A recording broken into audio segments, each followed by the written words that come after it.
हम लोग जैसे लास्ट क्लास पढ़े थे, कैपेसिटर्स का चार्ज ट्रांसफर, ये सारी चीजें देखे थे। फिर किरचॉफ्स लॉ से दो तीन अगर कैपेसिटर जुड़ा रहेगा तो कैसे चार्ज कैसे ट्रांसफर करेंगे, वो सब चीजें हम लोग देखे थे।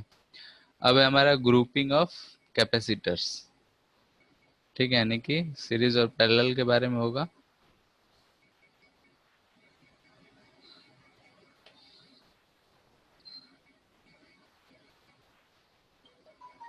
ठीक है, ग्रुपिंग ऑफ कैपेसिटर।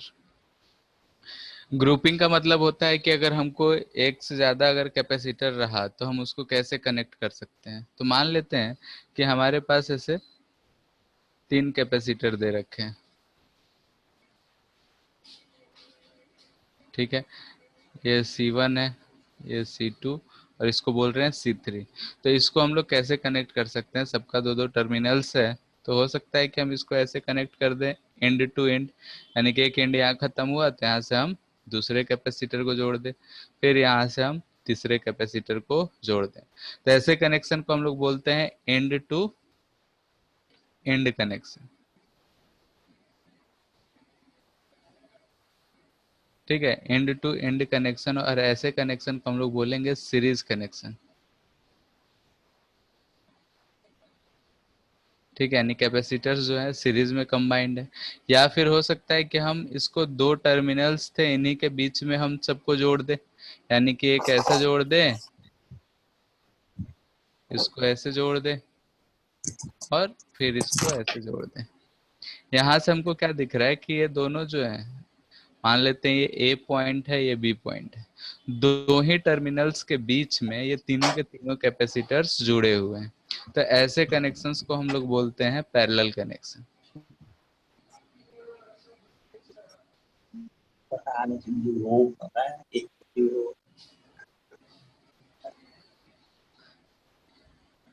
ठीक है, अगर एंड टू एंड कनेक्शन रहा तो उसको बोलेंगे सीरीज कनेक्शन, और अगर दो टर्मिनल्स के बीच में ही सारे कैपेसिटर्स जुड़े रहे तो उसको हम लोग बोलेंगे पैरेलल कनेक्शन। ठीक है, तो वही सीरीज और पैरेलल के बारे में हम लोग को यहाँ पढ़ना है, जो हम लोग नाइन्थ में 10th में पढ़े थे रजिस्टर के केस में, सीरीज कनेक्शन और पैरेलल कनेक्शन। तो वैसा ही कुछ यहाँ भी है।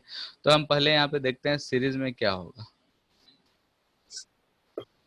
सीरीज कनेक्शन, ठीक है, अगर सीरीज कनेक्शन है तो क्या होगा। हम मान लेते हैं कि हमारे पास ऐसे 3 बैटरी हैं, 3 कैपेसिटर्स है, और हम इसको किसी एक बैटरी से ऐसे कनेक्ट कर दे रहे हैं। सारा एक का एंड दूसरे से कनेक्टेड है, यानी कि ये तीनों आपस में सीरीज में कनेक्टेड है। इसको हम बोल रहे हैं कि C1 है, C2 है और ये C3 है। तो हम लोग अभी तक देखे हैं कि अगर किसी भी बैटरी से अगर हम किसी कैपेसिटर को कनेक्ट करते हैं तो चार्ज ट्रांसफर होता है। मान लेते हैं कि बैटरी जो भी है ये इधर से इधर की तरफ चार्ज क्यू ट्रांसफर करा होगा। ठीक है, यानी कि ये जो बैटरी है, मान लेते हैं कि इधर की तरफ क्यू चार्ज ट्रांसफर किया है, यानी कि ये जो हमारा प्लेट दिख रहा है,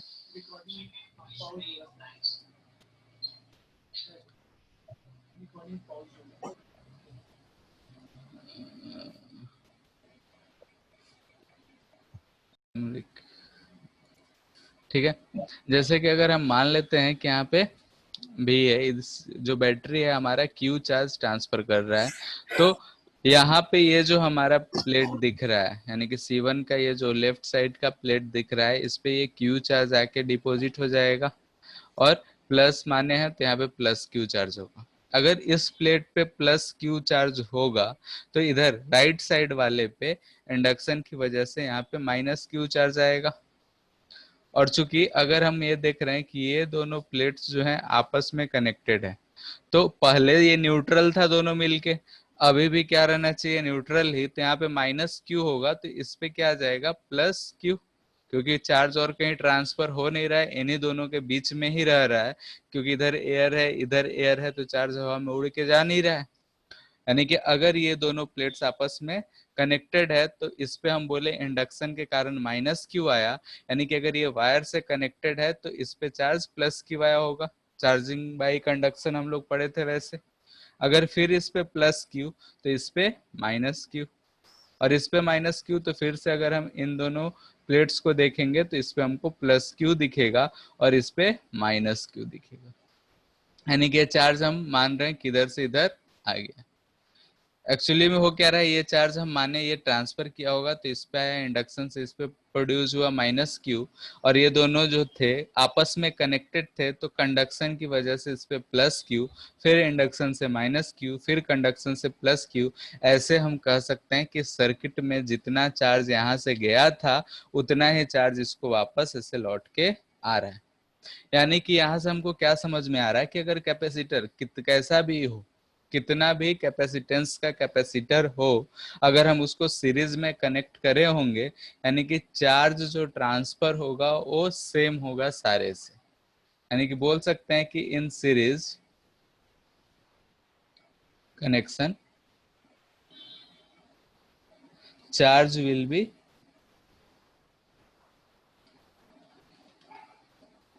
transfer will be same across all capacitors। जितने भी कैपेसिटर्स अगर सीरीज में कनेक्टेड होंगे तो सारे के सारे से जो चार्ज पास होगा हम बोलेंगे सबसे क्यू चार्ज ही पास करा है। ठीक है, ये हमारा पहला कंडीशन है कि कभी भी सीरीज होगा तो जब भी सीरीज में कंबाइंड होगा तो सारे कैपेसिटर जितने भी सीरीज में रहेंगे सबके अक्रॉस चार्ज सेम हो, यानी कि चार्ज सेम ट्रांसफर किया होगा। अगर पहले से न्यूट्रल था तो बाद में सब पे चार्ज सेम ही रहेगा, पहले से अगर होगा तो बाद की बात है, देखेंगे। ठीक है, अगर ये चीज हो गया, अब अगर हम बोल रहे हैं कि अगर सबके अक्रॉस इस पे चार्ज है, इसका कैपेसिटेंस है, तो इसके क्रॉस कुछ पोटेंशियल होगा V1, इसके क्रॉस जो होगा पोटेंशियल V2, और इसके क्रॉस पोटेंशियल होगा V3। ठीक है, ऐसा होगा क्योंकि अगर यहाँ से हम चार्ज C1 चार्ज Q है और कैपेसिटेंस C1 है, इस पे चार्ज Q है, कैपेसिटेंस C2 है, तो सबका पोटेंशियल सेम तो नहीं होगा। तो यहाँ से हम लिख सकते हैं कि जो V1 आएगा, यानी कि भाई हम लोग जो फॉर्मूला पढ़े थे सी भी इजकल टू क्यू, यानी भी इजकल टू क्यू बाई सी, तो V1 हम लिख सकते हैं यहाँ पे चार्ज है Q डिवाइड बाई C1। ठीक है, ऐसे ही V2 लिखेंगे तो चार्ज Q है डिवाइड बाई C2। V3 लिखना होगा तो चार्ज Q है डिवाइड बाई C3। ठीक है, तो ये चीज हमको मिला, यानी कि सबके क्रॉस में पोटेंशियल V1 V2 V3 जो भी मिला, जितना भी कैपेसिटर्स कनेक्टेड होंगे उसके क्रॉस पोटेंशियल सेम नहीं होगा। अगर कैपेसिटेंस सेम होता तो पोटेंशियल भी सेम होता, लेकिन अगर कैपेसिटेंस अलग है तो पोटेंशियल सेम हो ऐसा जरूरी नहीं। यानी कि हमको अगर सीरीज में होगा तो ये दो चीजें पता चल रही है कि एक तो सीरीज में जब पे चार्ज जो ट्रांसफर होगा वो सब में सेम ट्रांसफर होगा, और पोटेंशियल डिफरेंस अक्रॉस अगर हमको निकालना है तो चार्ज अगर क्यू क्यू क्यू है तो हम उस तरीके से लिख लेंगे। अब हम क्या चाह रहे हैं कि यहाँ पे इन सारे में रिलेशन, यानी V1 V2 V3 और V में अगर हम रिलेशन चाहते हैं, ठीक है, तो हम फिर से एक बार सर्किट बना रहे हैं।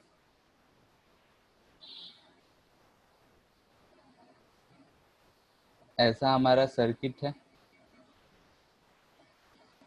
ठीक है, ये बैटरी लगा हुआ है, इसका पोटेंशियल V है, ये V1 है, इधर प्लस था इधर माइनस, ये प्लस माइनस V2, ये प्लस माइनस V3।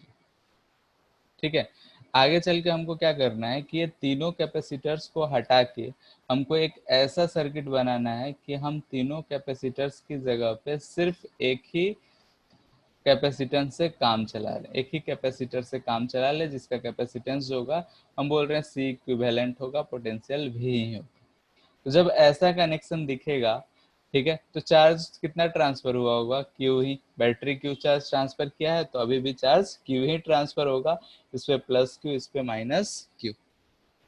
ठीक है, तो यहाँ से अगर हम देखें तो हम बोल सकते हैं कि यहाँ से जो भी होगा इसके क्रॉस भी फाइनली चार्ज जो पोटेंशियल जो हो जाएगा भी, और ये लिखेंगे क्यू बाई सी इक्विवेलेंट।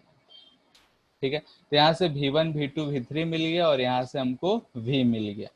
अब हमको इन सब में रिलेशन चाहिए, तो हम ये वाला सर्किट देख रहे हैं, हम मान लेते हैं कि यहाँ पॉइंट ए है, ये बी है, ये सी और ये डी, और हम इसमें ऐसा घूम ले रहे हैं सर्किट में, ठीक है। तो हम अगर ऐसा घूम रहे हैं, मान लेते हैं in loop a b c d, फिर से ए पे आ जा रहे हैं, ठीक है। हम इस लूप में घूम रहे हैं, ए से शुरू किए, ए से बी गए, बी से सी जा रहे हैं, सी से फिर डी आ रहे हैं, और डी से फिर से ए पे आ जा रहे हैं। ऐसा हम इस सर्किट में घूम रहे हैं। तो ऐसे घूमने पे हम केबीएल से, केबीएल बोले तो किरचॉफ्स वोल्टेज लॉ, ठीक है, शॉर्ट फॉर्म में हम इसको केवीएल बोल रहे हैं। जो हमारा जंक्शन लॉ था उसको हम लोग शॉर्ट फॉर्म में केसीएल बोलते हैं, किरचॉफ्स करंट लॉ। तो हम बोल सकते हैं फ्रॉम केवीएल, यानी केवीएल अप्लाई कर रहे हैं इस लूप में, तो क्या होगा, ए से बी गए, कोई पोटेंशियल ड्रॉप नहीं, बी से यहाँ आ रहे हैं तो हमको पहला कैपेसिटेंस मिला, और यहाँ पोटेंशियल ड्रॉप जो है V1 है, और यहाँ पे हमको दिख रहा है कि ये प्लस है, तो ये हम हायर से लोअर की तरफ जा रहे हैं, तो लिखेंगे क्या, -V1। यहाँ पे आए तो यहाँ भी हम हायर से लोअर की तरफ, प्लस से माइनस की तरफ जा रहे हैं, तो -V2, जो कि हम लोग लास्ट क्लास देखे थे कैसे साइन कन्वेंशन यूज करना है, वही चीज यूज कर रहे हैं। फिर हायर से लोअर जा रहे हैं, तो यहाँ से लिखेंगे -V3। फिर यहाँ से आ गए, यहाँ बैटरी के पास आए, तो जब हम इधर से इधर की तरफ जा रहे हैं, इधर हम कहाँ से कहाँ जा रहे हैं, लोअर से हायर की तरफ, और लिखेंगे +V=0, राउंड ट्रिप मार लिए, तो यहाँ से हमको मिल गया V=V1 + V2 + V3, ठीक है। इस रिजल्ट को भी याद रखेंगे कि अगर ऐसा कुछ कनेक्शन रहा, तो जो भी बैटरी का पोटेंशियल होगा, वो जितने भी कैपेसिटर्स होंगे उनके क्रॉस पोटेंशियल ड्रॉप के बराबर होगा, ठीक है। तो अगर हम इसको इक्वेशन 1 बोल दें, इसको इक्वेशन 2 बोल दें, तो हमको 1 और 2 से क्या मिल रहा है, ठीक है। तो हम बोल सकते हैं from equation 1 and 2 in above equation, ठीक है। एक और दो इक्वेशन को इस इक्वेशन में हम यूज करेंगे, तो हम क्या लिख सकते हैं, Q/C इक्विवेलेंट जो है इक्वल है C1 बाई, ठीक है। यहाँ से हमको V1 क्या दिख रहा है, Q/C1, V2 क्या दिख रहा है, Q/C2, V3 क्या दिख रहा है, Q/C3। तो अगर हम वहां से इस पे लिखना चाहेंगे तो क्या लिखेंगे, V1 की जगह तो Q/C1 प्लस इसकी जगह Q/C2 प्लस V3 की जगह Q/C3। ऊपर हमको Q Q Q कैंसिल होता दिख रहा है, तो हम यहाँ से बोल सकते हैं कि 1/C इक्विवेलेंट जो आ जाएगा हमारा, आ जाएगा 1/C1 plus 1/C2 plus 1/C3, और भी अगर रहा तो ऐसा ही जुड़ता जाएगा। अगर 10th क्लास का थोड़ा बहुत भी करंट इलेक्ट्रिसिटी का याद हो, तो जब हम लोग रेजिस्टेंस को पैरेलल में कनेक्ट करते थे तब ऐसा फॉर्मूला आया करता था, ठीक है। रेजिस्टेंस को पैरेलल में रखते थे तब आता था 1/R equivalent equal to 1/R1 plus 1/R2 plus 1/R3। यहाँ पे किस में आ रहा है, सीरीज में, ठीक है। तो ये इक्विवेलेंट कैपेसिटेंस है जब हम तीन कैपेसिटर्स को सीरीज में कनेक्ट कर रहे हैं, ठीक है। हो सकता है कि हम 3 से ज्यादा करें, तो 3 से ज्यादा किए रहते तो क्या होता, प्लस और ऐड करते गए रहते, ठीक है। जितना भी होता, जितना भी 4 5 10 जितना भी दे, सबको ऐसे ही हम ऐड करते गए होते, और हमको जो रिजल्टेंट मिलता वो हमारा होता 1/C इक्विवेलेंट या रिजल्टेंट जो बोलो, ठीक है। यानी कि हमारा जो सर्किट में तीन रेजिस्टेंस थे, तीन कैपेसिटेंस थे, तीन कैपेसिटेंस को हटाकर हम लोग एक कैपेसिटेंस लगाना चाहते हैं, तो कितना कैपेसिटेंस लगाएंगे, तो ये वाला वैल्यू को हमको लगाना पड़ेगा, ताकि अगर सेम बैटरी के क्रॉस लगाए तो सेम चार्ज फ्लो कर रहा हो, ठीक है। तो ये चीज हमको समझ में आया कि ऐसा है। तो फॉर बाकी समझ सकते हो कि अगर 4 से ज्यादा रहा, 5 रहा, 10 रहा, तो हम ऐसे ही प्लस डॉट डॉट डॉट कर सकते हैं, ठीक है। तो हम थोड़ा इस पे कर रहे हैं कि पोटेंशियल में क्या फर्क पड़ेगा।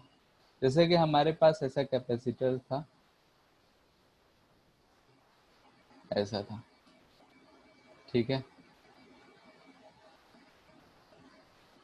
यहाँ पे ये C1 C2 C3 था, इसके क्रॉस V1 V2 और V3। सबसे चार्ज तो Q ही गया है, यानी कि Q जो है कांस्टेंट है। तो हम बोल सकते हैं कि सिंस सी भी इक्वल टू होता है Q और ये जो है ये कांस्टेंट है, चार्ज जो है सब पे कांस्टेंट है, तो हम यहाँ से बोल सकते हैं कि पोटेंशियल डिफरेंस किसी भी कैपेसिटर के अक्रॉस जो होगा वो इन्वर्सली प्रोपोर्शनल टू कैपेसिटेंस होगा। यानी पोटेंशियल डिफरेंस किसी भी कैपेसिटर के अलोंग अगर लिखेंगे तो इन्वर्सली प्रोपोर्शनल टू कैपेसिटेंस होगा। और हम यहाँ से बोल सकते हैं कि अगर हमको रेशियो पूछा जाए V1:2 V2:2 V3, तो यहाँ पे हम इसको इस रेशियो में लिखेंगे तो 1/C1:1 1/C2:1 1/C3 होगा।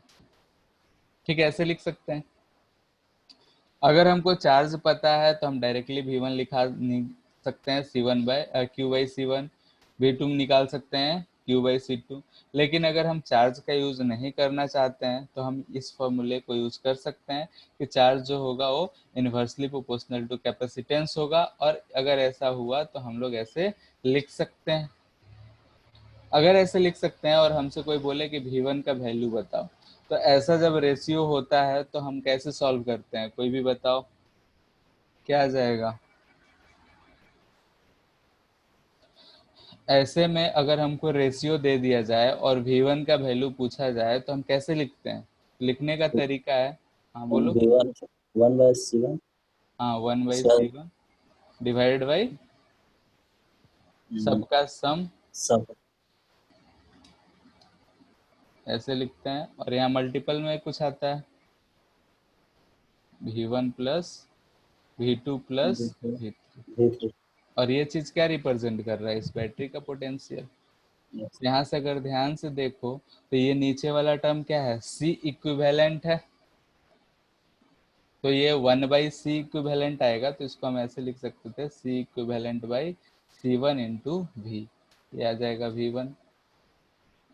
ठीक है, C equivalent by C1 × V। ऐसे ही अगर हम V2 लिखे तो C equivalent V by C2। C2 ठीक है, और ऐसे ही V3 निकाल सकते हैं C3 के। दूसरी बात ध्यान से देखो तो ये कोई बड़ी बात नहीं है। यहाँ से अगर हम देखें कि जब हम ऐसा ऐसा सर्किट लिखे हैं तो यहाँ से हम क्या लिख सकते थे, सी क्यू बराबर, सब पे चार्ज तो सेम ही है, क्यू बराबर क्या लिख सकते थे, C इक्विवेलेंट इंटू V लिख सकते थे। अगर हम यहाँ पे ये लिख सकते थे तो V1 क्या है, Q/C1 ही है। Q की जगह क्या लिख सकते थे हम, C इक्विवेलेंट V/C1। वही चीज यहाँ भी है। ठीक है, तो डिफरेंस नहीं है, जो हम ऊपर किए हैं वही चीज लिखा हुआ है, बस लिखने का तरीका अलग है। ठीक है, जो चीज ऊपर किए हुए हैं वही चीज यहाँ भी है, बस अलग मेथड है, सोचने का अलग तरीका है कि हम ऐसे भी कर सकते हैं। ठीक है, ये था हमारा अगर कैपेसिटर सीरीज में रहेगा तो इसी में अगर हम बोले कि एनर्जी कितना सप्लाइड हुआ होगा या फिर हीट लॉस कितना हुआ होगा, तो कैसे निकालेंगे heat loss during process.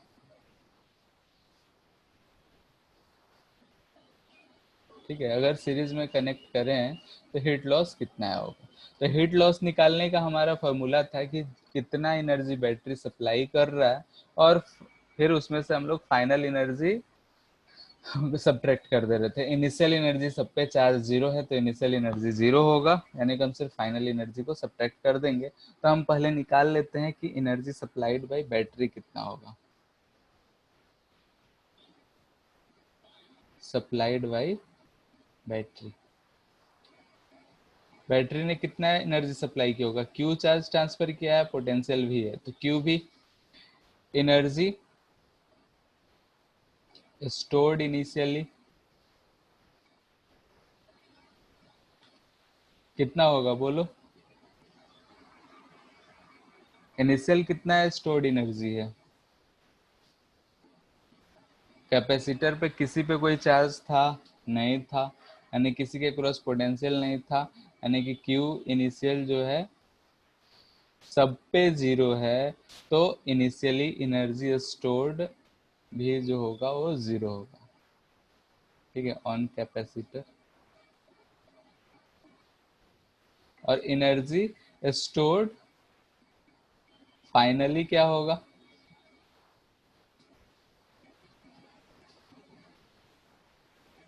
Sir थोड़ा बाहर वाले पे ना, क्या?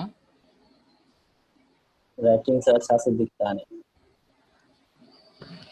इससे अच्छा नहीं दिख रहा है मतलब? और बड़ा लिखने बोल रहे हो? हाँ अच्छा ठीक है, ठीक है। तो स्टोर यहाँ तक तो ठीक है, आगे का देखते हैं। तो energy stored finally on the capacitor जो होगा वो कितना हो जाएगा बताओ?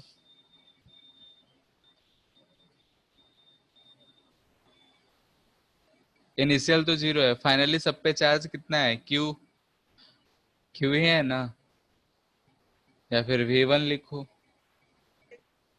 तो हम क्यू ही ले रहे हैं, तो सब पे क्या हो जाएगा? 1/2 क्यू स्क्वायर बाई सी आता है। तो 1/Q² कॉमन ले लिए तो हमको मिलेगा 1/C1 plus 1/C2 plus 1/C3, यही आएगा। अब सब दिख रहा है? ठीक है,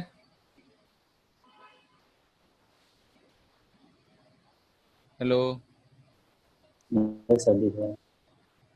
ठीक है। तो अगर हम यहाँ पे देख रहे हैं कि 1/2 Q² 1/C1 plus 1/C2 plus 1/C3 होगा, क्योंकि एनर्जी स्टोर्ड जो होता है, एनर्जी स्टोर्ड अगर हम बात करते हैं, जो एनर्जी स्टोर्ड वो 1/2 Q² यूज कर सकते हैं हम लोग। तो Q तो सब में सेम है, तो 1/2 Q² को कॉमन ले लिए, तो बाकी सब में आ जाएगा 1/C1 plus 1/C2 plus 1/C3। तो यहाँ से हमको दिख रहा है 1/2 Q² इक्विवेलेंट। ठीक है, और हम अगर ऊपर देखें तो Q/C इक्विवेलेंट जो है V के बराबर है, तो इसको 1/2 इंटू क्यू भी लिख सकते हैं। ठीक है, यानी कि यहाँ भी क्या दिख रहा है कि जो हाफ एनर्जी था, यानी कि इसमें क्यू भी है, यहाँ पे हाफ क्यू भी है, यानी कि हाफ ऑफ द एनर्जी जो जाएगा वो हीट लॉस में जाएगा। यानी कि हमको अगर यहाँ से लिखना हो कि हीट लॉस कितना हो, हीट लॉस हो जाएगा तो क्यू भी माइनस 1/2 क्यू भी, initial energy minus final energy, energy supplied by the battery minus जो फाइनली स्टोर्ड है, तो ये आ रहा है हाफ क्यू भी, यानी कि आधा एनर्जी लॉस कर रहा है। और लॉस कहाँ जा रहा है? तो फिर से वही चीज हम बोलेंगे कि सर्किट में रेजिस्टेंस है, चार्ज फ्लो कर रहा है, यानी कि उसके पास करंट है, और उसकी वजह से जूल्स हीटिंग इफेक्ट की वजह से लॉस कर रहा है। और वो जो फॉर्मूला से आता है I²R/T आता है। तो आगे चल के ही हीट लॉस को हम लोग I²RT भी कर सकते हैं। ठीक है, तो सीरीज में इतना कुछ अगर हम समझ गए हैं तो क्वेश्चन करते हैं। सीरीज से रिलेटेड हमको ऐसा दे रखा है, एक सर्किट दे रखा है, 3 कैपेसिटर्स कनेक्टेड है, यहाँ पे पोटेंशियल 10 वोल्ट का है, ये 1 माइक्रोफैरेड दे रखा है, 2 माइक्रोफैरेड, और ये 3 माइक्रोफैरेड। ठीक है, अगर हमको 1 माइक्रोफैरेड, 2 माइक्रोफैरेड और 3 माइक्रोफैरेड दे रखा है, यहाँ का पोटेंशियल 10 है, तो हमसे बोला जा रहा है फाइंड फर्स्ट चार्ज फ्लो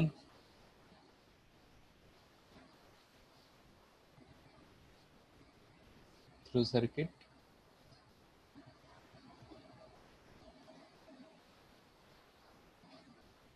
ठीक है, सर्किट से चार्ज कितना फ्लो किया। सेकेंड हीट लॉस, और थर्ड एनर्जी सप्लाइड।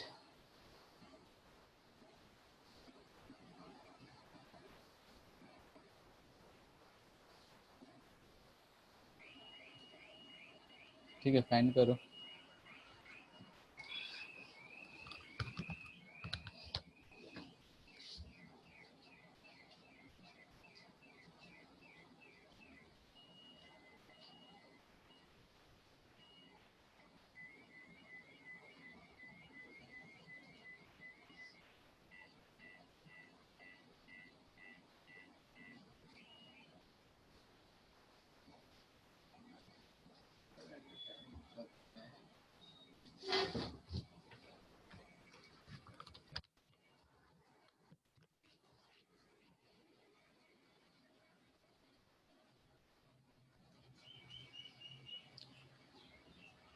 हो गया? सर 60/11। ठीक है, Q 60/11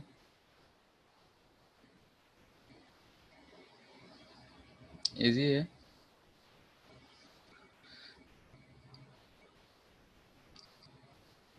अगर इक्विवेलेंट निकालेंगे तो 1/c क्या आ जाएगा? 1/1 प्लस 1/2 प्लस 1/3।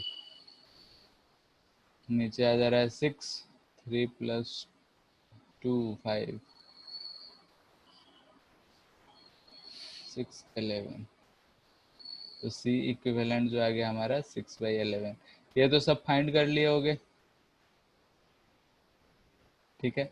C इक्विवेलेंट आ गया तो Q ट्रांसफर्ड यानी Q जो चार्ज ट्रांसफर हुआ है वो जाएगा हमारा V इंटू C इक्विवेलेंट। तो ये आ जाएगा हमारा 10 इंटू 6/11 यानी कि 60/11। यहाँ पे माइक्रो फेरेड में है तो ये किस में रहेगा? माइक्रो कूलम में ही रहेगा। हीट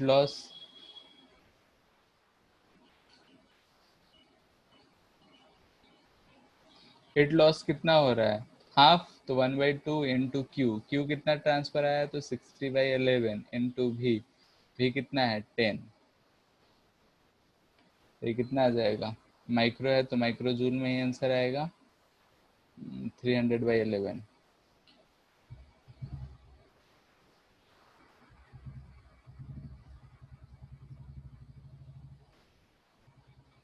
और थर्ड है एनर्जी सप्लाइड।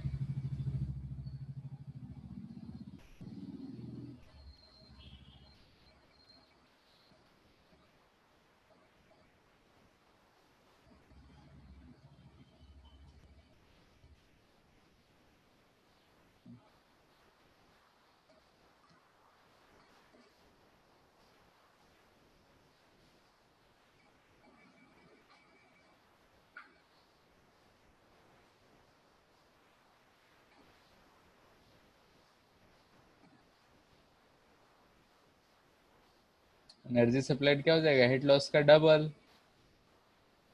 तो हम इसको क्या लिख सकते हैं? 2 इंटू 300/11 माइक्रोजूल।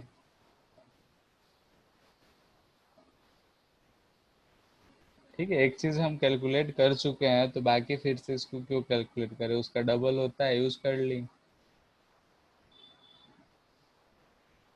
इसमें कोई दिक्कत? बोलो।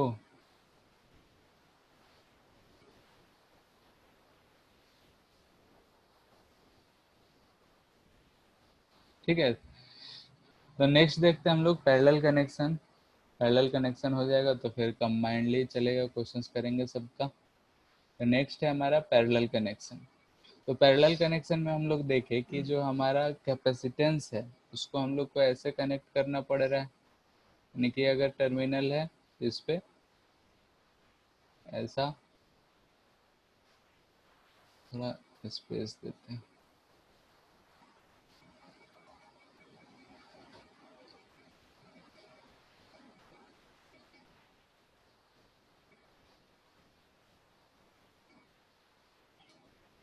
ठीक है, मान लेते हैं सेकेंड जो है वो कनेक्टेड है और यहाँ से थर्ड एक कनेक्टेड है। तीन ही ले रहे हैं। इसको हम यहाँ से मान लेते हैं कि एक बैटरी से कनेक्ट कर दिए। ठीक है, अगर हम यहाँ से बैटरी से कनेक्ट कर दिए, इसके क्रॉस का पोटेंशियल भी है। ये पॉइंट हम ए बोल रहे हैं, ये पॉइंट बी बोल रहे हैं। ठीक है, तो अगर हम इस धर की तरफ का पोटेंशियल को 0 माने तो इस धर की तरफ का पोटेंशियल को भी मानेंगे, क्योंकि इसके क्रॉस का पोटेंशियल डिफरेंस भी है और ये वायर है, रेजिस्टेंस हम माने नहीं है, तो इधर का पोटेंशियल 0 है तो इधर का पोटेंशियल भी है, तो यहाँ का भी पोटेंशियल भी होगा और यहाँ का पोटेंशियल 0 होगा। यानी कि हमको इसमें क्या दिख रहा है कि जितने भी कैपेसिटर्स हैं सबके अक्रॉस का जो पोटेंशियल है वो सारा भी है। यानी कि ए और बी टर्मिनल्स के बीच का में एडेड है तो इसके क्रॉस भी पोटेंशियल भी है, इसके क्रॉस भी पोटेंशियल जो होगा वो भी होगा और इसके क्रॉस भी पोटेंशियल भी है। इसको हम बोल रहे हैं C1 है, ये C2 है और ये C3। ठीक है, अगर ये हमारे पास 3 कैपेसिटर्स है कनेक्टेड है C1 C2 C3 तो सबके अक्रॉस पोटेंशियल सेम आ रहा है, तो हम यहाँ से बोल सकते हैं कि इन पैरेलल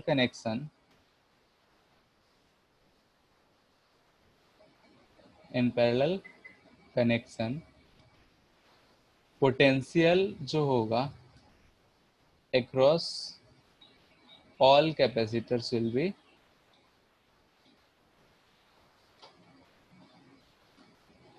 सेम। यानी कि जितने भी कैपेसिटर्स पैरेलल में कनेक्टेड हैं एक साथ में, यानी दो के बीच में हैं, यानी कि दो टर्मिनल्स के बीच में जितने कनेक्टेड होंगे तो सबके अक्रॉस पोटेंशियल जो होगा सेम होगा। सीरीज में चार्ज सेम होगा और इसमें पोटेंशियल सेम होगा। अब चार्ज के बारे में देखें तो अगर हम बोल रहे हैं कि बैटरी ने चार्ज क्यू ट्रांसफर करा, यानी कि बैटरी जो है क्यू चार्ज ट्रांसफर कर रहा है, तो ये क्यू चार्ज यहाँ से ऐसे गया होगा और यहाँ से ये क्यू आया होगा। यहाँ पे जब पहुंचा तो इसको एक जंक्शन मिल रहा है, नोड मिल रहा है और वहां से 3 रास्ते गए हुए हैं। ठीक है, तो ये क्यू चार्ज तीनों में कैसे जाएगा, तो ऑफ कोर्स वो डिवाइड होके जाएगा, एक साथ तो सब में बराबर नहीं जा सकता है। हो सकता है बराबर हो जाए जब C1 C2 C3 हो, लेकिन यही Q तो नहीं होगा, यही Q 3 पार्ट्स में डिवाइड हुआ होगा। यानी इधर हम बोल रहे हैं Q1 गया होगा, इधर Q2 गया होगा और इधर Q3 गया होगा। तो यहाँ से हम बोल सकते हैं कि Q जो होगा वो Q1 plus Q2 plus Q3 से होगा फ्रॉम KCL, यानी किरचॉफ्स करंट लॉ जो हम लोग पढ़े थे, यानी किरचॉफ्स जंक्शन लॉ, उससे हम बोल सकते हैं कि Q जो होगा वो 3 पार्ट में डिवाइड है, यानी कि किसी भी जंक्शन पे इनकमिंग चार्ज जो होगा आउटगोइंग चार्जेस के सम के बराबर हो। तो वही चीज लिखे हैं Q equal to Q1 plus Q2 plus Q3। ठीक है, अब हमारा मकसद है कि हम इसको मान लेते हैं कि हम इस सर्किट को चाहते हैं कि इसको एक रिप्लेस कर दे। ये साइन होता है इक्विवेलेंट का, यानी कि हम सारे कैपेसिटेंस को हटा के सिर्फ एक कैपेसिटर ऐसा लगाएं कि अगर हमारा पोटेंशियल भी है, चार्ज ट्रांसफर Q है और ये C इक्विवेलेंट हो, यानी कि सेम कोई भी एक, ये तीनों कैपेसिटर्स को हटा के हम एक ऐसा कैपेसिटर लगाए कि अगर सेम पोटेंशियल रहा तो चार्ज फ्लो सेम रहेगा। तो हम यहाँ से हम बोल सकते हैं कि ये जो आएगा हमारा, यहाँ से हम बोल सकते हैं Q इक्वल टू जो आ जाएगा वो V इंटू सी इक्विवेलेंट होगा। ठीक है, और यहाँ से अगर हम देखें तीनों से फिगर से, यानी कि फ्रॉम फिगर से हम बोल सकते हैं कि जो हमारा C1 यानी Q1 जो मिल रहा है वो मिल रहा है, Q बराबर होता है CV, यानी कि C1 इंटू V मिल रहा है। Q2 जो मिल रहा है वो मिल रहा है हमारा C2 into V, and Q3 जो मिल रहा है वो मिल रहा है C3 इंटू V, ऐसा मिल रहा है। तो यहाँ पे हमारे पास एक चीज ये पता है और ये पता है, तो हम इन सब का वैल्यू इस इक्वेशन 1 में पुट करेंगे। ये इक्वेशन 1 बोल रहे हैं, यानी कि इसको 2 बोल रहे हैं, और बोल रहे हैं कि पुटिंग दिस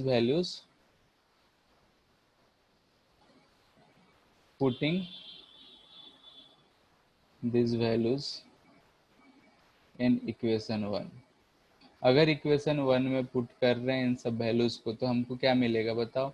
यहाँ से Q का वैल्यू रखेंगे तो V into c equivalent equal to C1 V1 plus C2 V2 plus C3 V3। यहाँ से हमको C इक्विवेलेंट क्या मिल रहा है, C1 plus C2 plus C3। ठीक है, तो ये चीज क्या मिल रहा है हमको, रेजिस्टेंस जो सीरीज में कनेक्टेड होता था उसका जो इक्विवेलेंट आता था, यहाँ पे हम लोग को जो पैरेलल में कनेक्ट कर रहे हैं तब उतना आ रहा है।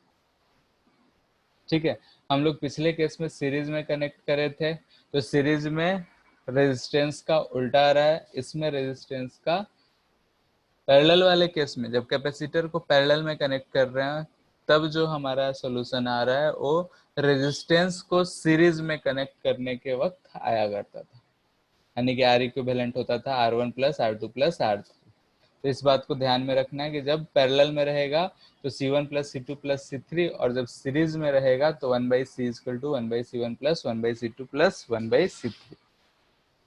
ठीक है, अब यहाँ पे है नोट कहो या फिर ऐसे ही जनरल पॉइंट्स कहो। हम यहाँ पे देख रहे हैं कि Q जो है किसी भी, जैसे ऊपर ही इस वाले में देख रहे हैं जो Q गया, भी तो सब में सेम है, सबके क्रॉस भी सेम है, तो हम बोल सकते हैं नोट में कि सिंस भी जो है अक्रॉस कैपेसिटर्स इज सेम। ठीक है, कैपेसिटर्स के अक्रॉस अगर भी सेम है तो हम बोल सकते हैं कि जो चार्ज होगा वो डायरेक्टली प्रोपोर्शनल टू सी होगा, यानी कि चार्ज अक्रॉस जो कैपेसिटर पे आएगा वो डायरेक्टली प्रोपोर्शनल टू कैपेसिटेंस होगा, यानी जिसका कैपेसिटेंस ज्यादा उधर चार्ज ज्यादा। जैसे कि अगर हम इस इक्वेशन में बोलते C1 सबसे ज्यादा है तो Q1 सबसे ज्यादा होता, C2 सबसे कम है तो Q2 सबसे कम होता। ठीक है, तो हम यहाँ पे और एक चीज बोल सकते हैं कि इस इक्वेशंस को देखते हुए कि implies that Q1 is to Q2 is to Q3 जो होगा वो C1 is to C2 is to C3 के बराबर होगा। और यहाँ से अगर हम Q1 का वैल्यू लिखना चाहें तो डायरेक्ट लिख सकते हैं C1 plus C2 plus C3 into Q1 plus Q2 plus Q3 जो आएगा वो आ जाएगा Q।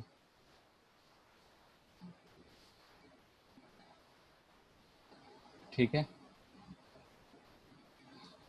ऐसे ही Q2 लिख सकते हैं, Q2 लिख सकते हैं C2 by C1 plus C2 plus C3 into Q, ऐसे ही Q3 लिख सकते हैं। ठीक है, तो ये चार्जेस आ गए, ये सारे पे चार्जेस कितना होगा। यहाँ पे भी अगर हम हीट लॉस फाइंड करेंगे, हीट लॉस, तो हीट लॉस हमारा सेम ही आएगा।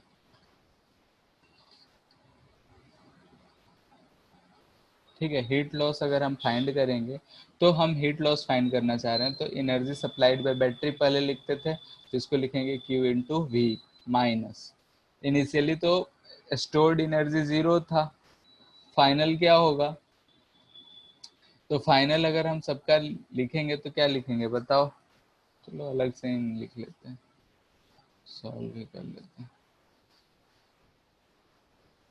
हीट लॉस फाइंड करना है तो एनर्जी सप्लाइड,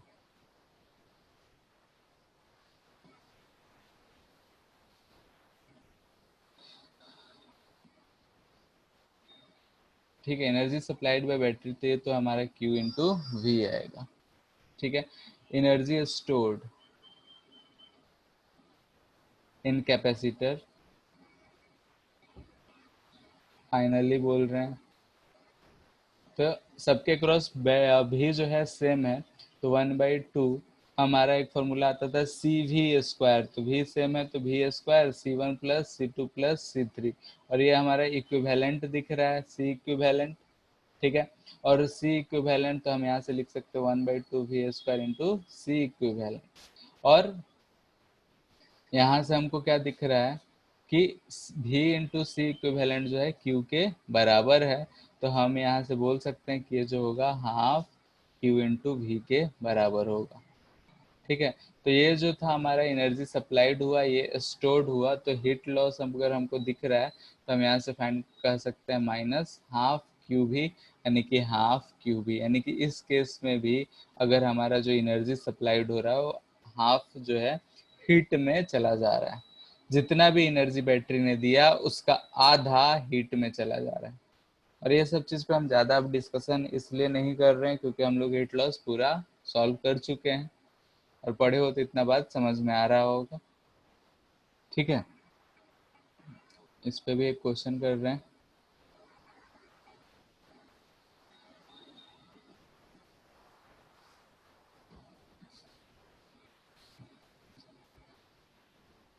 अब सिर्फ क्वेश्चन ही रह गया है करने को, इस पे जस्ट बहुत सारे क्वेश्चंस करेंगे एक एक करके अलग अलग टाइप के। ऐसे दे रखा है कि ये सी है, ये सी है और ये 2C है, ये पॉइंट ए है, ये पॉइंट बी है, तो सी इक्विवेलेंट निकालना है।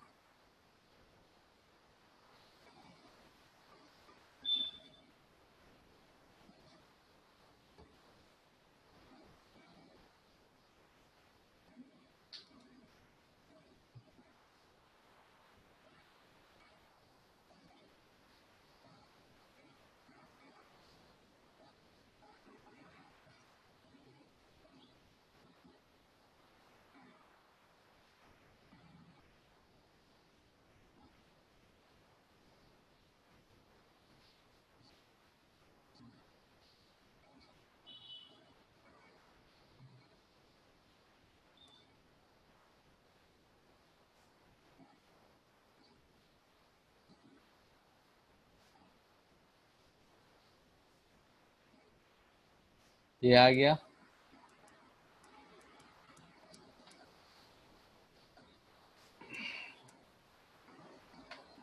बोलो शिवम। Yes, sir. 5C/2. ठीक है, ये दोनों किस में है? सीरीज में है।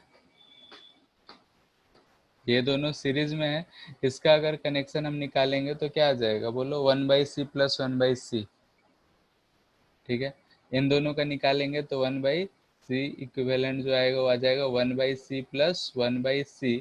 तो यहाँ से हमको दिख रहा है तो c इक्विवेलेंट दिख रहा है, ये 2/c हो जाएगा, तो c इक्विवेलेंट दिख रहा है हमको c/2। ठीक है, ये किसका? सिर्फ इन दोनों का है। तो अगर हम ये ए बी का हम पूछ रहे हैं टोटल, तो ये जब हमको निकालना है तो ये जो है, यानी कि अब ये चीज़ है, इसको हम फिर से अगर रिकंस्ट्रक्ट कर लें तो हमको ऐसा दिखेगा। ठीक है, ऐसा कुछ दिख रहा होगा। ये पॉइंट ए है, ये पॉइंट बी है, इसका c/2 हो गया और ये 2c है। अब ये दोनों आपस में किस में है? तो सी ए बी अगर हमको फाइंड करना है तो ये दोनों आपस में पैरेलल दिख रहे हैं। पैरेलल है तो 2c प्लस c/2 यानी कि 5c/2। ठीक है, वैसे ही इसको सॉल्व करो। Sir C/3। c/3 आ रहा है। अच्छा, इसमें तो हम वैल्यू दे नहीं रखे हैं। C होगा अगर सबका तो। जब c होगा तो दे रखा है यहाँ पे। चलो c से बनाए हो तो c ही ले लेते हैं।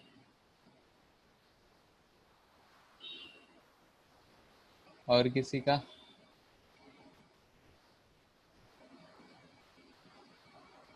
कितना आ रहा है तुम्हारा c लेने पे? नहीं नहीं 3C होगा, तीनों पैरेलल में है ना, 3C। नहीं, सर 2C है। 2c होगा। यहाँ पे इसको ऐसे 2C. देख। हाँ ठीक है, इसको ध्यान से देखो तो हम ऐसे बना सकते थे, इन दोनों कैपेसिटर्स को हम ऊपर ले ले रहे हैं ऐसा। ठीक है, ऐसे सीधा बना सकते हैं, यहाँ से गया यहाँ गया। ठीक है, यानी कि हम इस पॉइंट को बोल दे रहे हैं कि ये पॉइंट हमारा बी है, बी से गए ऐसे और ए पे गए, तो यहाँ से आ गए हम ए पे, तो दोनों कनेक्टेड है। फिर बी से ए में एक और कनेक्टेड है, ये वाला चीज़ है बी से ए ऐसा, तो इसको बना लिए। फिर नीचे इधर वाले को देख रहे हैं तो ये भी बी से ए ही कनेक्टेड है, तो इसको ऐसे बना लिए। ठीक है, तो ये सी सी सी सी दिख रहा है सारा, ये दोनों आपस में सीरीज में है, तो इसको हम लोग ऐसे बना सकते थे।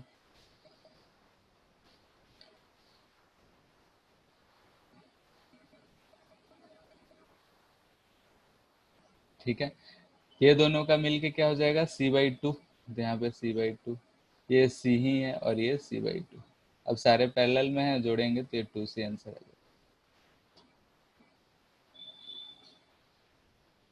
ठीक है, नहीं समझ में आया हो किसी को तो पूछ लो, क्योंकि ये सब इजी क्वेश्चन है, इसलिए हम ये उम्मीद कर रहे हैं कि बन जा रहा होगा।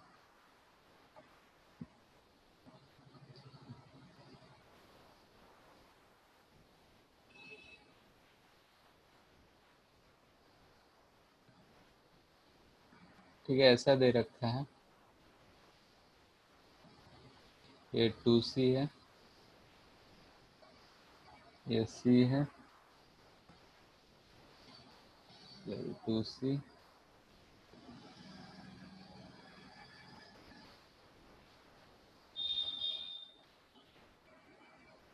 यहाँ भी एक C है, ये हो गया, ये भी हो गया। ठीक है, ऐसा दे रखा है, इसका निकालो।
आ गया।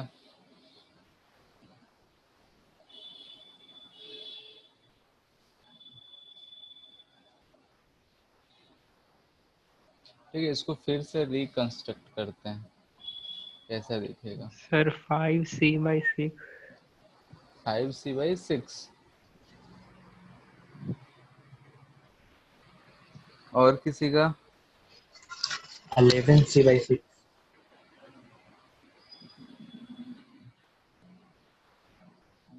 देखते हैं, ऐसा तो ऑप्शन में नहीं दे रखा है। ठीक है, देखते हैं सॉल्व करके कितना आता है। ये तीनों आपस में किस में दिख रहे हैं? ये तीनों आपस में किस में दिख रहा है? सीरीज में। सीरीज। तो सीरीज में दिख रहा है, तीनों आपस में इक्वल है, इसको 2C/3 से रिप्लेस कर सकते हैं, बोलो। 1/2C plus 1/2C plus 1/2C, यानी 3/2C, उसका उल्टा 2C/3। बात समझ में आ रहा है? सॉल्व करना पड़ेगा। 1/C लिखेंगे तो 1/2C plus 1/2C plus 1/2C लिखेंगे ना, तो इसका क्या हो जाएगा? 3/2C उसका रेसिप्रोकल है, तो इसको हम हटा के 2C/3 लिख सकते हैं। ठीक है, तो 2C/3 लिख सकते हैं। तो इसको हम ऐसे नीचे अगर बनाना चाहें तो हमको ऐसा दिखेगा कि यहाँ पे C है और इधर 2C/3 हो गया, ये 2C/3, ये C, इधर यहाँ 2C है, ये ऐसे कनेक्टेड है। ठीक है, ये हमारा A पॉइंट, ये हमारा B पॉइंट। अब यहाँ पे ये दोनों आपस में पैरेलल है। अब ये दोनों आपस में पैरेलल है, तो इसको हम इन दोनों को जोड़ देंगे तो ये आ जाएगा हमारा 5C/3। यानी कि ये दोनों को अगर हम जोड़ेंगे तो ये हमारा आ जाएगा कितना? 5C/3। अब ये 5C/3, इसको हम फिर से अगर रिकंस्ट्रक्ट करें तो हमको ऐसा दिख रहा होगा।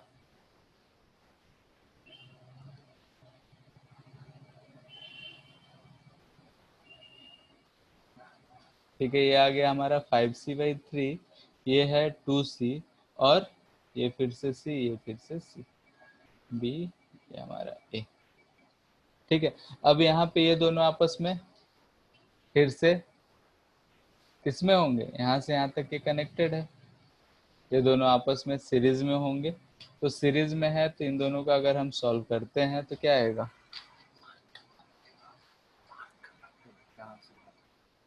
इसमें दिखता है। ठीक है, तो यहाँ से हम ये दोनों आपस में किसमें है, सीरीज में है। ठीक है, तो इसको अगर हम लोग यहाँ से ऐसे हम इसको चूज कर रहे हैं, तो इसका अगर हम सॉल्व करेंगे तो क्या लिखेंगे, 1/c dash equal to 3/5c plus 1/2c। Solve करने से क्या आ जाएगा, नीचे लिख रहे हैं 10c, इधर आ जाएगा 6c प्लस 5c। ठीक है, 11c बाई, अच्छा ऊपर नीचे c स्क्वायर, तो 11c/10। ठीक है, फिर 11c/10 जो है इसके साथ पैरेलल में है, तो हो जाएगा हमारा 21c/10।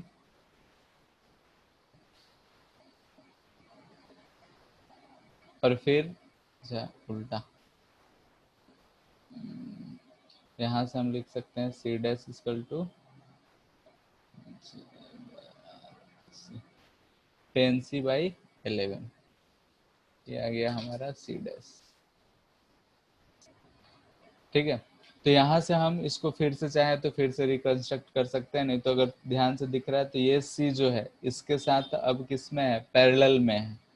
तो इसके साथ अगर ये पैरेलल में है तो हम बोल रहे हैं कि c डबल डैश है वो, और इसके साथ वो जुड़ जाएगा, तो c में इसको जुड़ेंगे तो आ जाएगा 21c/11। अब ये जो 21c/11 है वो हमारा लास्ट वाला जो कैपेसिटेंस बचा है उसके साथ ये सीरीज में। तो अब इसको सॉल्व कर लेना है, जो हमारा आंसर आ जाए। तो ये कितना आ जाएगा, 1/c equivalent equal to 11/21c plus 1/c। तो ये हमारा आ जाएगा 11 प्लस 21, 32/21c।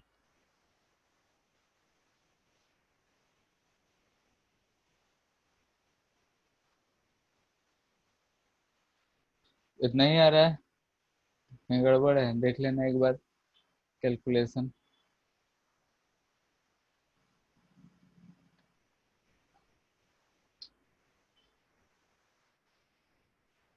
ठीक है, इसको क्या करना है कि ये बार बार से इसको सॉल्व करते जाना है, आगे की तरफ बढ़ते जाना है। ठीक है, कैलकुलेशन एक बार फिर से चेक कर लेना, कहीं अगर प्लस ऊपर नीचे रह गया हो तो देख लेना उसको कैलकुलेशन। ठीक है, लेकिन प्रोसेस यही रहे। इसको सॉल्व करो।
ये होगा, यहाँ से ये तीनों जो है आपस में सीरीज में है।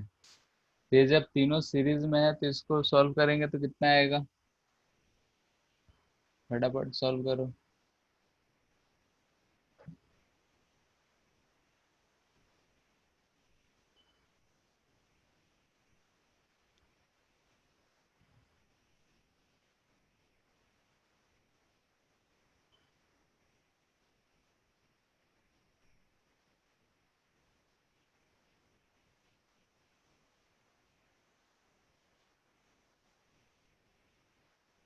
कितना आ रहा है इसको सॉल्व करने से? 1/c plus 1/2c plus 1/4c, यही आएगा। एलसीएम ले लेंगे नीचे, तो एलसीएम कितना आ जा रहा है? 4c, या फिर मल्टीपल कर लो जैसे करना है, जल्दी से बताओ।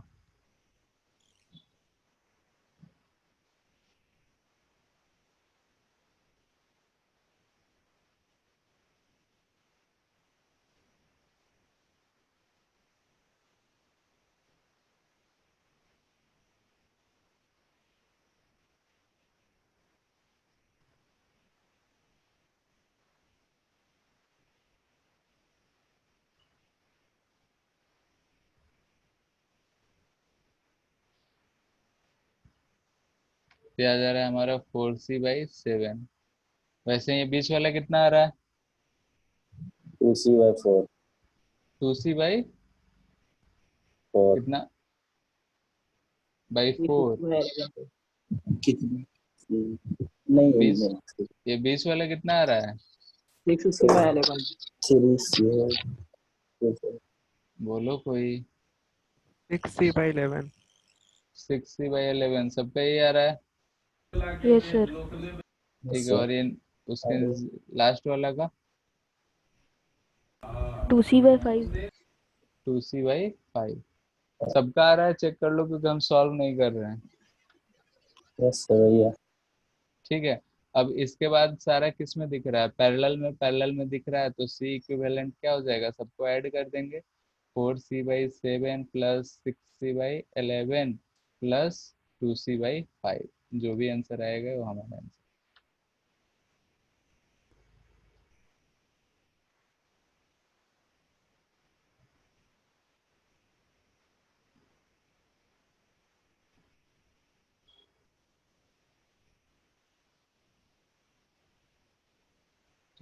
हो गया तो इसको करो।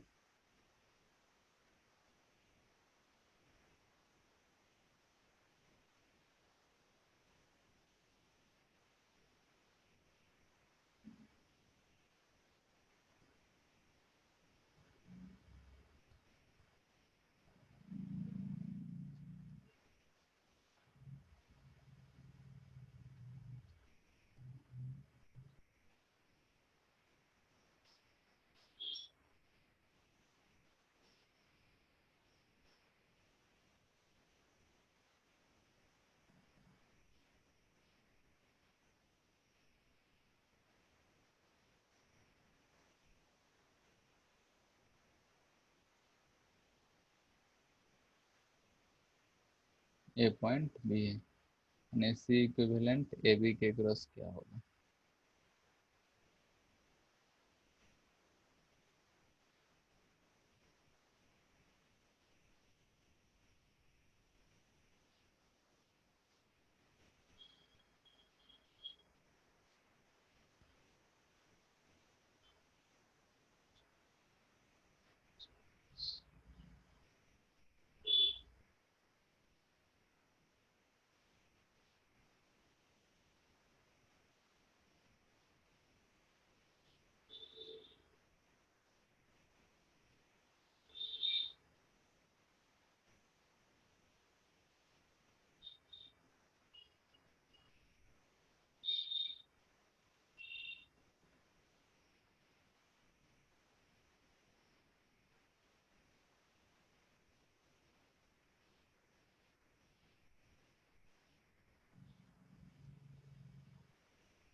सब माइक्रोफेरेड में ही।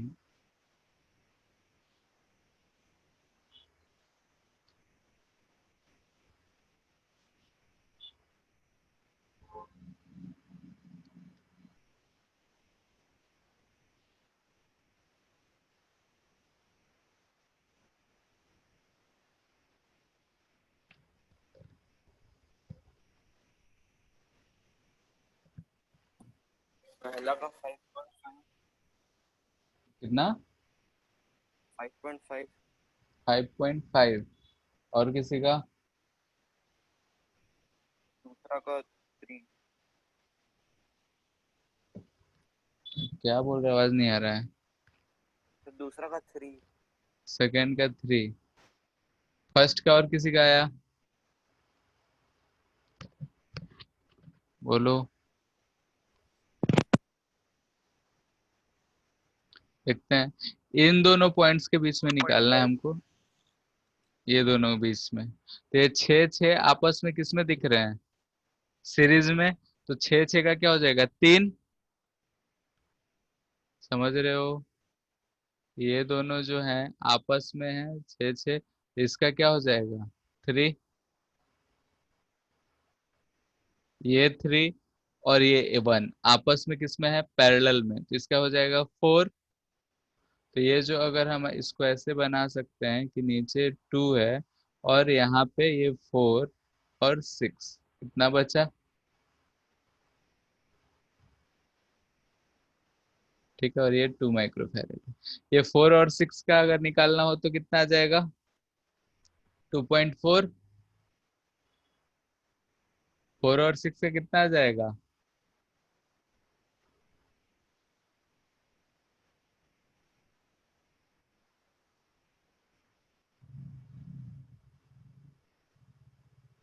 बोलो।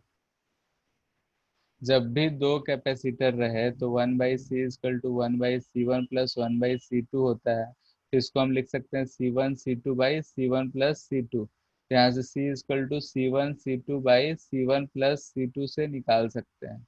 दो के लिए इसको याद रखो, ज्यादा आसानी से हो जाएगा। तो यहाँ से अगर हम लिखें तो यहाँ से C1 C2 यानी 6 × 24 ÷ 10 यानी कि कितना हो जाएगा? 2.4।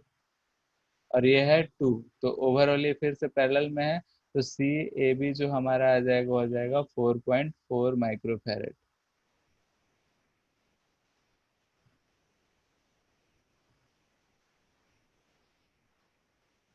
ठीक है, इसका सॉल्व करो।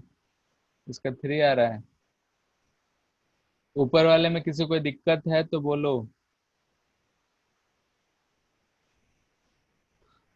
और ये सब क्वेश्चंस अगर कॉम्पिटिटिव एग्जाम में ऐसे आते हैं तो डायरेक्टली तो हमको सीरीज पैरेलल निकालने आएगा नहीं। साथ में और कुछ भी होगा तो थोड़ा सा फास्ट हमको सीखना पड़ेगा कि हम ज्यादा आसानी से कैसे कैलकुलेट कर पाए, क्योंकि उसमें और कुछ निकालने पूछेगा। डायरेक्टली हमसे ये तो नहीं देगा कि बताओ कि सीरीज में कितना है, पैरेलल में कितना है, या इक्विवेलेंट निकालो। देगा भी तो कॉम्प्लिकेटेड सर्किट का ही हमको सीरीज पैरेलल सॉल्व करने देगा। इतना आसान आसान तो डायरेक्टली देगा नहीं। तो हमको फास्ट करना है, यानी कि अगर कॉम्पिटिटिव एग्जाम करना है तो हमारे साथ एक्यूरेसी के साथ साथ स्पीड भी होना चाहिए, यानी कि स्पीड विथ एक्यूरेसी होना चाहिए। ठीक है, तो इसके लिए जितने ज्यादा प्रैक्टिस करोगे उतने ज्यादा शॉर्टकट्स मिलेंगे, उतने ज्यादा तुमको याद रहेगा कैसे क्या करना है। खैर, अब इसका हम लोग देखते हैं कैसे क्या करेंगे। यहाँ 1AB के क्रॉस निकालना है, इधर से तो हम सॉल्व करेंगे नहीं, इधर से सर्किट खत्म होता जाएगा तो इधर से हम चलेंगे। तो यहाँ पे आ रहा है 999। तीनों आपस में इक्वल है, सीरीज में है। तो ये तीनों का मिलके कितना हो जाएगा बताओ जल्दी। 9। सीरीज में है, डिवाइड बाई 3 ना हो जाएगा। 1/9 + 1/9 + 1/9 यानी कि 3/9, यानी कि जो अगर 9/3 करेंगे यानी कि इसका कितना आ जाएगा? 3। अब ये जो 3 है इस 6 से मिलेगा 9। फिर ये सारा 999 दिख रहा है, दिख रहा है कि फिगर बनाए? बोलो अनुज।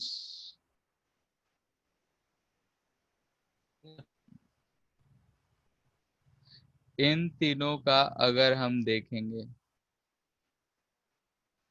कितना आएगा। चलो एक चीज यहाँ पे हम बता देते हैं, फिर उसको यूटिलाइज करो।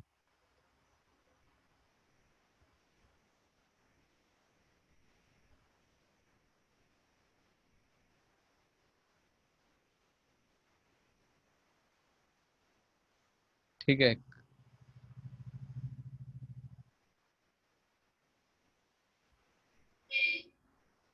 एन अगर कैपेसिटर्स पैरेलल और सीरीज में रहेंगे तो कैसे होंगे? तो अगर एन कैपेसिटर पैरेलल में है तो फॉर अगर पैरेलल लिखें ठीक है, पैरेलल के लिए लिखेंगे तो सी इक्विवेलेंट क्या लिखेंगे, C1 plus C2 plus C3 plus dot dot dot, और सारे अगर इक्वल है तो ये NC आ जाएगा, यानी सी इक्विवेलेंट अगर पैरेलल में है तो हमारा NC आ जाएगा। और अगर सीरीज में है, फॉर सीरीज, अगर सीरीज में है तो 1/C इक्विवेलेंट आएगा, 1/C plus 1/C plus n times तक। तो हम इसको लिख सकते हैं n/C, यानी कि C इक्विवेलेंट जो आ जाएगा वो हमारा C/n आ जाएगा। जब इक्वल रहे तो इस चीज को यूज करो, आसानी से होगा। ठीक है, तो यहाँ पे हमको क्या दिख रहा है कि 999 तीनों आपस में इक्वल है, सीरीज में है, तो वहां पे क्या आ जाएगा 9/3, यानी कि 3। अब वो जो 3 है इस 6 के साथ पैरेलल में है, तो इसके साथ मिलके फिर से 9 बना दिया, यानी कि यहाँ इतने सर्किट को हटाने के बाद हमको क्या मिलेगा, अगर हम इतने से यहाँ तक इस 6 को हटा दे रहे हैं तब यहाँ पे हमको 9 ही मिल रहा है। फिर से हमको 999 दिख रहा है, यानी कि 3, फिर से ये 9, फिर 999, यानी कि आंसर क्या होगा इसका 3 माइक्रोफेरेड। सॉल्व करना है स्टेप वाइज, अगर नहीं समझ में आया है तो, और ट्राई करो कि ऐसे ही फिगर देख के सॉल्व करो।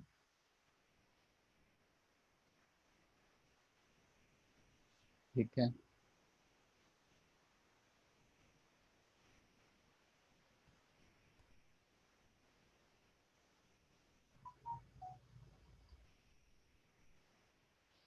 नेक्स्ट क्वेश्चन है, ऐसा कुछ दे रखा है,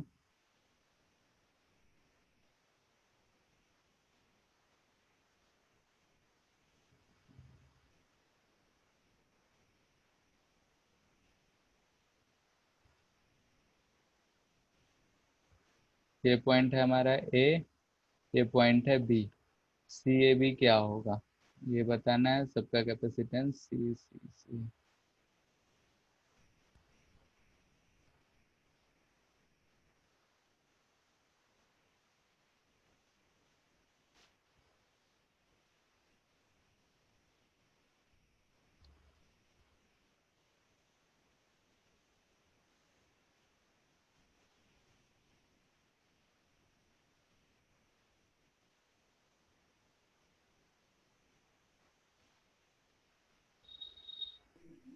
C/3। ना C/3, नहीं, अरे नहीं, मतलब 3C। 3C ठीक है। तीनों आपस में किस में होंगे, ऐसा पैरेलल। बनाया हुआ पैरेलल में होगा, कैसे देखो कि अगर हम यहाँ पॉइंट ए माने, यानी कि इसका जो भी पोटेंशियल होगा वही पोटेंशियल यहाँ का होगा। अगर इस रास्ते से हम जा रहे हैं, इस वाले रास्ते से अगर हम ऐसे जाएं तो इसमें पोटेंशियल ड्रॉप कुछ भी नहीं हो रहा है, यानी कि ये वाला पॉइंट भी कैसा होगा, एक ही जैसा ही होगा, कि जितना पोटेंशियल ए का है यहाँ का भी पोटेंशियल उतना ही है। अब वैसे ही इस पॉइंट को अगर हम बी समझ रहे हैं तो यहाँ से अगर इस रास्ते से जाएंगे तो ये इसका भी पोटेंशियल बी के बराबर होगा, और ये भी हमको बी ही मिले, यानी कि ये वायर जो है बस फालतू में जोड़ा होगा। फालतू में क्या जोड़ा हुआ है, इसको चाहते तो हम उठा के ऐसे, यानी कि इसको रिकंस्ट्रक्ट करें तो हम ए पॉइंट यहाँ लिख रहे हैं और बी पॉइंट यहाँ लिख रहे हैं। ठीक है, अब ए से बी में जितने कनेक्शन है वो सबको जोड़ते हैं, तो यहाँ देखते हैं ये पॉइंट भी हमारा ए है, ए से बी में यहाँ तक एक दिख रहा है, तो इसको कनेक्ट कर लिए। ठीक है, फिर यहाँ पे देख रहे हैं तो ये पॉइंट बी है और ये पॉइंट ए है, तो बी से ए भी कनेक्टेड है, तो इसको ऐसे जोड़ लिए। फिर यहाँ देख रहे हैं तो ये भी ए से बी के ही बीच में कनेक्टेड है, तो हम इसको ऐसे जोड़ लिए, ये सारा सी सी सी दिख रहा है, और तीनों आपस में किस में है, पैरेलल में है, तो CAB अगर हमको लिखना होगा तो ये 3 से लिखेंगे। ठीक है, तो अभी ये सारे चीजें जो भी देखे डायरेक्ट जो है हमारा सीरीज पैरेलल दिख रहा है उस पे है। नेक्स्ट क्लास में हम लोग ऐसे ही वेरिएशन करेंगे कि जो डायरेक्टली हमको सीरीज और पैरेलल नहीं दिख रहा हो। ठीक है, तो उसको कैसे कन्वर्ट करेंगे, फिर पैरेलल प्लेट्स के टर्म में ऐसे ऐसे प्लेट्स दे देता है, बोलता है कि ये प्लेट्स है, यहाँ से ये कनेक्टेड है, यहाँ से ये कनेक्टेड है, बताओ इन दोनों के बीच में पोटेंशियल, पोटेंशियल बोल रहे हैं C इक्विवेलेंट क्या हो। तो उन सब चीज़ों पे नेक्स्ट क्लास में हम लोग ऐसे क्वेश्चंस करेंगे। फिलहाल आज इतना ही रहने देते हैं, ठीक है। और तो ये था हमारा कि अगर सीरीज में होगा तो क्या होगा, पैरेलल में होगा तो क्या होगा, और इससे रिलेटेड कुछ सिंपल सिंपल क्वेश्चंस। तुम लोग बहुत दिन से मॉड्यूल में क्या कर रहे हो ये तो हमको पता भी नहीं चल रहा है। बना रहे हो? बोलो। इसको इतना ही रहने देते हैं।